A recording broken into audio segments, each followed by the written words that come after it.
The search for a culprit who abandoned 29 valuable snakes in February is continuing, but it's a case that has everyone mystified, reports Chris Stokel-Walker. The wriggling inside the pillowcase signaled that something wasn't right. The evening before Valentine's Day, firefighters working at Farringdon Community Fire Station, a modern, two-storey building in Sunderland, were asked to deal with an unusual incident.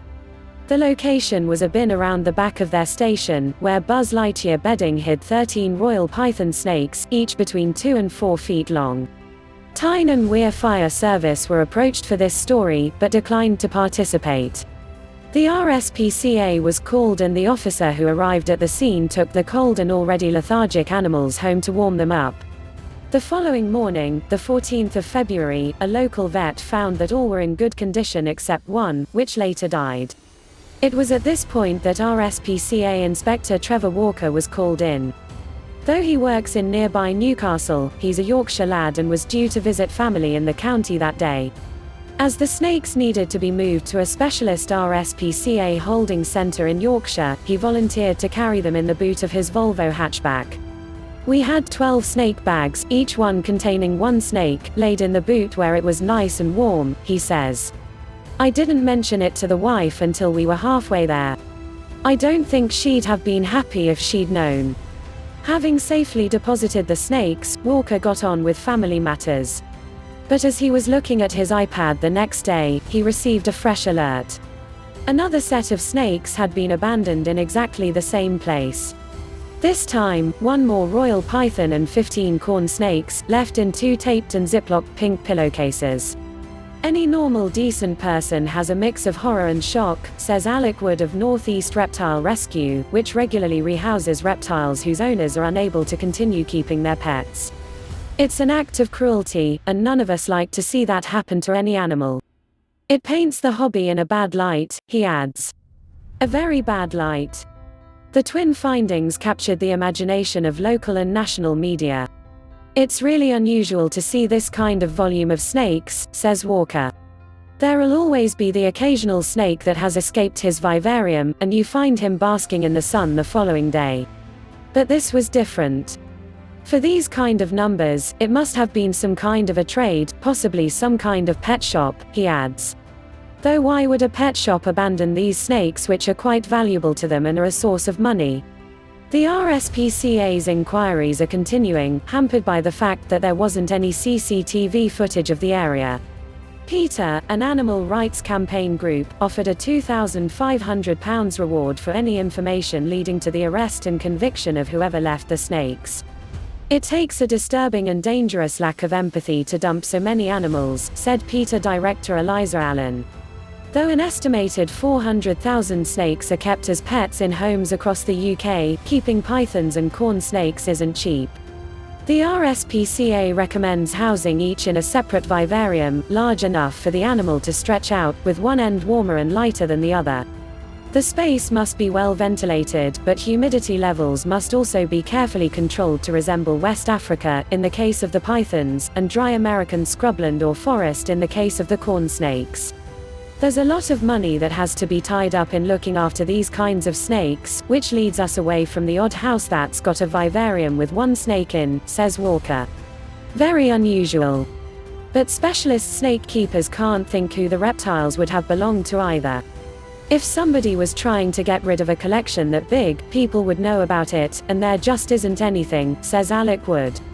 "If you talk to people in the reptile community around here, if you talk to people who run shops and everything, there hasn't been somebody looking to get rid of a large collection like that recently."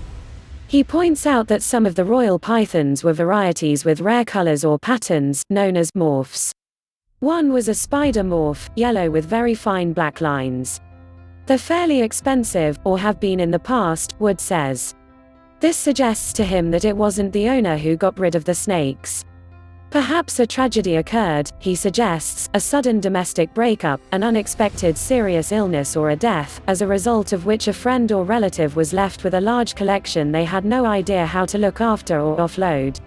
If your circumstances changed incredibly suddenly, you might not have the time it takes to get rid of such a large collection through normal routes, he says.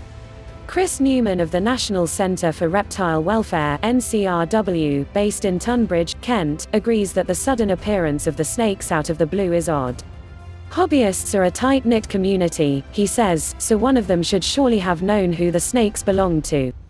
And there is another thing that doesn't add up from his perspective. Typically, people who keep corn snakes, and people who keep royal pythons keep royal pythons. For these reasons, he suspects foul play, a deliberate attempt to stain the reputation of the reptile community. Reptiles have always attracted lots of negative publicity from animal rights groups, and one can't help thinking that there's something behind this, he says. If your intention was to develop publicity, then dumping them would work. Asked who would want to do such a thing, Newman says he doesn't know.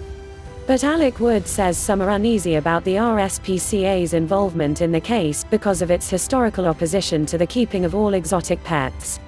When the Animal Welfare Act, which governs how people can keep animals in the UK, was being drawn up in the early 2000s, there was a campaign to ban ownership of reptiles.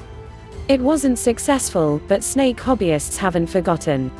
It's very easy to become paranoid, but I do like to try and understand what's going on, how these things have happened and what's driving them, Newman says. An RSPCA press officer said there was a common misconception among reptile owners that the organization was against the keeping of snakes, pointing out that the RSPCA published care information to help owners do their best for the animals. A statement continued, the RSPCA does have concerns about the trade and keeping of reptiles as pets, and meeting the needs of some species will be very difficult, if not impossible, in a typical household.